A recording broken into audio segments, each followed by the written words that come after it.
दादी के हाथों का जादू और खुशबू से महकता घर, माँ की मुस्कुराहट और खाने की सुगंध। MDH गरम मसाला, क्योंकि हर रिश्ता है स्वाद से जुड़ा। रोहन गुप्ता, प्रवक्ता भारतीय जनता पार्टी के, हमारे साथ मौजूद है इस वक्त स्टूडियो में। Major general VK Datta, defence expert, air commodore Ashwinder Singh Bahal, defence expert, colonel Shailendra Singh भी हमारे साथ मौजूद है।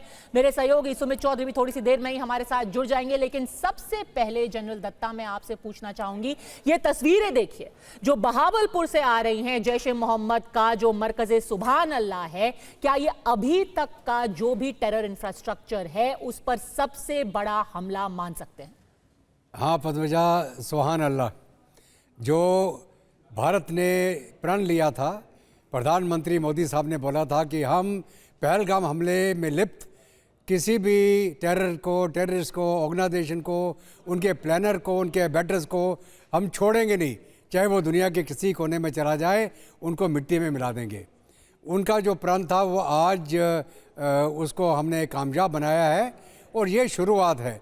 ऑपरेशन सिंदूर आज नहीं, ये 22 तारीख से ही चालू हो गया था, जब सबसे पहले भारत ने और प्रधानमंत्री ने ये बोला था कि पाकिस्तान के साथ सिंदूर जल संधि को सस्पेंड किया जाता है, पाकिस्तान के साथ सारा ट्रेड बंद किया जाता है, पाकिस्तान के साथ सारी जो इकोनॉमिक एक्टिविटी है, ओवर फ्लाइट्स है, हार्बर फैसिलिटीज़ हैं, सब के ऊपर रोक लगा दी जाएगी।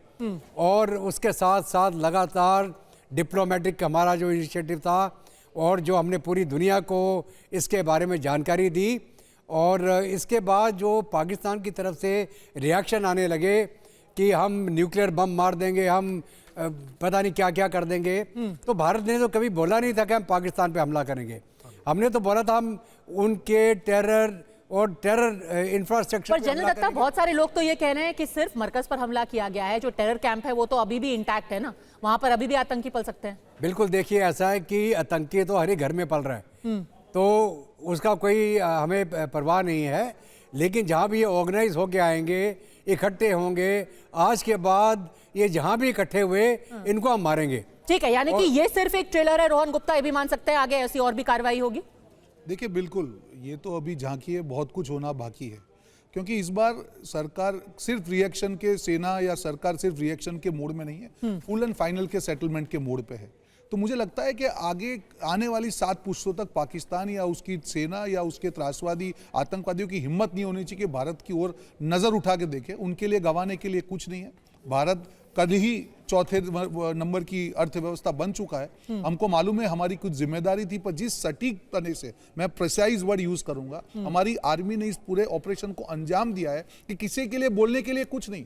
जो लोग देश में बैठ के सबूत मांग रहे थे उनके लिए भी, उनका भी मुंह आज बंद है। देश के बाहर बैठ के जो आक्षेप कर रहे थे उनका भी मुंह बंद है, क्योंकि भारत ने आतंकवाद पे वार किया है, कोई सिविलियन पे वार नहीं किया। आज सारी इंटरनेशनल जो कम्युनिटी है, आज हमारी विदेश नीति की भी जीत है, कूटनीति की भी जीत है, कि पूरी इंटरनेशनल कम्युनिटी जहां पे पाकिस्तान एक उल्टा नैरेटिव फैलाने का प्रयास किया, पूरी तरह से विफल हुआ। और पूरा विश्व भारत की इस कार्रवाई के साथ में है, और कहीं ना कहीं डायरेक्टली इनडायरेक्टली पाकिस्तान को आतंकवादी मुल्क पूरे विश्व ने। देखिए, इस वक्त बड़ी खबर यह भी आ रही है, खाड़ी मुल्क जो है उन्होंने भी भारत का समर्थन किया है। इसके पहले ऋषि सुनाक जो कि प्राइम मिनिस्टर रह चुके हैं ब्रिटेन के, उन्होंने साफ साफ तौर पर बोला है कि कोई भी देश आतंकी हमले ऐसे सहन नहीं करेगा।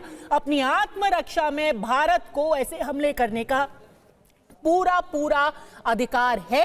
और रक्षा मंत्री राजनाथ सिंह ने तो साफ कहा है कि भारत जो भी जरूरत होगी वो कदम उठाएगा। लेकिन कर्नल शैलेंद्र सिंह, क्या पाकिस्तान कोई जवाबी कार्रवाई कर सकता है?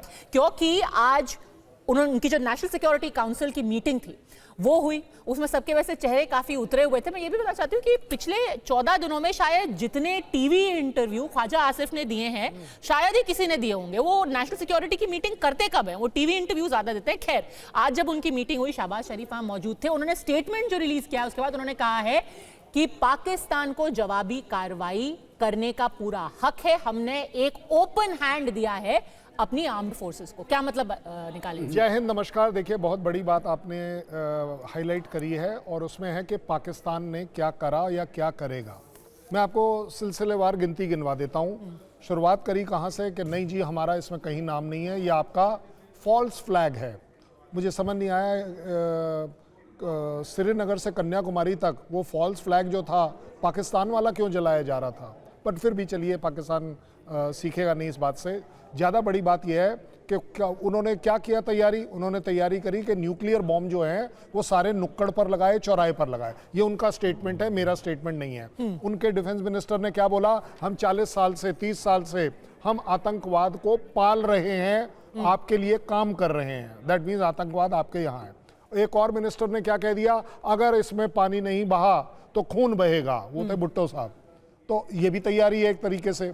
एक और ने कहा कि हमारी पूरी की पूरी बॉर्डर पर state of the art Chinese air defence system लगा हुआ है, परिंदा भी पर नहीं मार सकता, फिर भी उसके बावजूद हम अपनी एयर स्पेस बंद कर रहे हैं, अपने खुद के लिए भी और किसी के लिए भी, टोटल बैन जिसको बोलते हैं। ये उनकी तैयारी थी।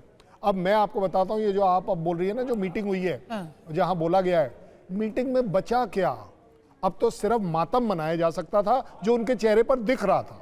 दूसरी बात, मुल्ला मुनीर के चेहरे को अगर आप देखें तो ऐसा लग रहा था कि सवेरे सवेरे उन्होंने अपने को 4-5 थप्पड़ मारे हैं, क्योंकि उनके गाल सूजे हुए थे। आप वो फोटो को थोड़ा नजदीक करके देख लीजिएगा, बिल्कुल एग्जैक्ट वही मिलेगा जैसा मैं बता रहा हूँ। सिवाय शहबाज शरीफ के वहां कोई बोला ही नहीं, क्योंकि जो बोलता फिर उसके बाद जिम्मेवारी आ जाती।